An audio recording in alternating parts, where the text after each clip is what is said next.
Mirpur police ने international drug smuggler Arshad उर्फ बिल्लू का कारोबार और घर सील कर दिया और असिस्टेंट कमिश्नर मीरपुर और डीएसपी मीरपुर ने पुलिस की भारी नफरी के हमरा ड्रग मनी से बनाए गए असासों, शोरूम और घरों को सील कर दिया है। और वाज़ेह है कि मीरपुर पुलिस ने बैनुल-अक़वामी ड्रग नेटवर्क का पर्दाफाश करते हुए गुज़श्ता रोज़ मरकजी मुलज़िम अरशद उर्फ बिल्लू समेत 10 अफराद गिरफ्तार किए, जिनसे करोड़ों रुपए की मुल्की और गैर मुल्की करेंसी बरामद हुई है और भारी मिकदार में हीरोइन और असलहा बरामद किया गया, जिस पर मजीद कार्रवाई करते हुए आज असिस्टेंट कमिश्नर मीरपुर जाहिद और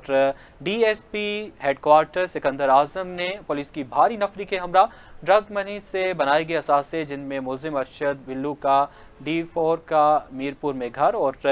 गाड़ियों का शोरूम को सील कर दिया है। और एसएसपी मीरपुर खावर अली शौकत ने बताया कि मुलजिम अरशद बिल्लू के असासे कंट्रोल ऑफ नारकोटिक्स एक्ट के तहत सील किए गए हैं। मुलजिम अरशद बिल्लू ने ड्रग मनी से ये असासे बनाए हैं और कुछ असासे मुलजिम के नाम पर हैं, जिन्हें सील कर दिया गया है। इस हवाले से मजीद छानबीन जारी है। मजीद असासों की मालूमात के साथ साथ कानून के मुताबिक सील किया जाएगा।